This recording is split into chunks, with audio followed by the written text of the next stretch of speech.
Hey, what's going on, everybody? This is Alan Anthony from Phone Tech at Work, and today we're going to do a little unboxing and my little first impressions of the Google Pixel 3, and we're going to do an unboxing of the Pixel 3 Google Fabric case. So let's start the video, show you what I'm talking about. Pow.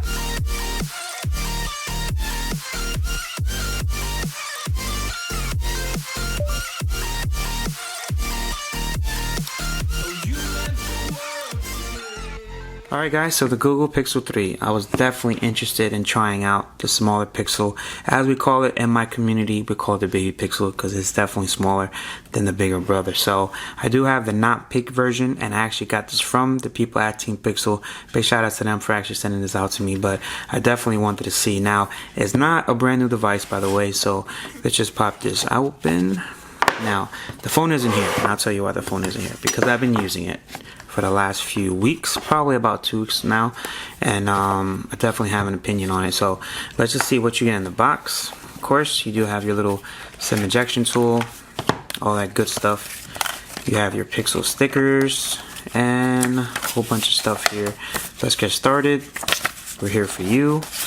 Big shout out to Google. Put that to the side. And you do have your Google Buds, your wired version Google Buds, which is good as well. And we have your Type-C and your dongle and your transfer Type-C cable and your power brick as well. Typical stuff that you do get with Google. Now, let me put this back in the box before I forget how to do it anyways. But definitely, I do have something to tell you guys about it. Alright guys, so the Pixel 3, how have I been liking it? What I think about it so far. Have been using it for about 2 weeks, and I can honestly say that it's definitely what I expected it to be. Definitely a fast phone, definitely a Pixel 3 XL in a smaller body. I just really wanted to see the form factor of it, because a lot of people do have the smaller Pixel and they actually do really like it. Now, the thing about having the smaller Pixel is that you do have a 1080p display instead of a Quad HD display. So the thing about having the Pixel 3 and not the Pixel 3 XL is that you don't get that giant notch up there, but you do get a nice little forehead and chin.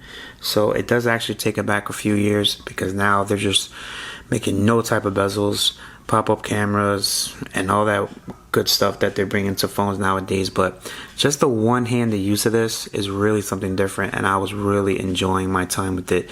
I really think that it's a sleeper phone. Hopefully, if you guys could get it for a good price. Now, a lot of people are waiting on the Pixel 3 Lite. Now, here's the difference between the Pixel 3 Lite and with this one. Now, the Pixel 3 Lite should have a headphone jack.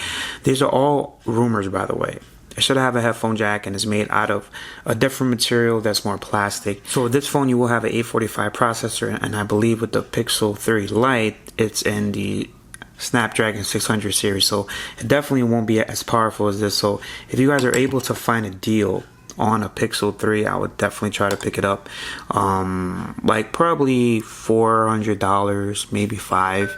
If you could get a real good deal on this, I would definitely recommend it. But as far as the fluidity, the camera, charging time, the battery time, it's okay. It's not fantastic, but it's definitely something that can last you through the whole day if you monitor it correctly. Now, let's just take a look at the Pixel 3 case. Now, I haven't really unboxed this yet, so let's see what it looks like, what it feels like. The first thing I could say about it, so here's what you get on the inside. Hashtag Team Pixel. It does give me that vibe. It's almost like a Band-Aid type color. It's more like a brownish pink, or even like a rose gold, you could say as well. You do have the logo for Google right there, and it does actually keep the orange accent that you do get there. So let's just pop this baby in. See what it looks like. It does feel like a very, very comfortable blanket. Okay, thank you for that. And it does feel actually pretty nice in the hand. It does provide a lot more grip than it usually does. Volume up and down is on point. And that's another thing about this phone. This phone is really slippery still. Like the Pixel 2 XL and the Pixel 3 XL same experience. It's definitely slippery. So in closing, guys, if you guys are able to find a good deal on a Pixel 3, I would definitely try to pick it up. It does offer a lot of the same features that you do get with the Pixel 3 XL, minus the big notch and minus a 1440p display, but everything is practically the same.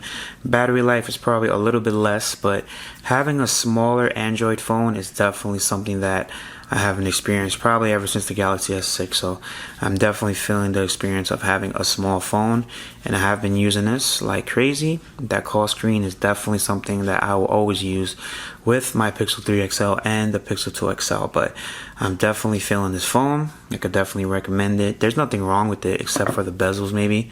A lot of people don't like the bezels, and that's probably the reason why this one is overlooked, but everything about it is pretty dope, and I really like it so far. So if you guys like this video, please give it a thumbs up, and follow Phone Tech at Work for more videos like this of the Pixel 3 and more tech to come. I should have some videos of this with the iPhone XR, since they are the two cheaper ones that's in the catalog of Pixels and iPhones. So peace and love. I'll see you guys in the next video.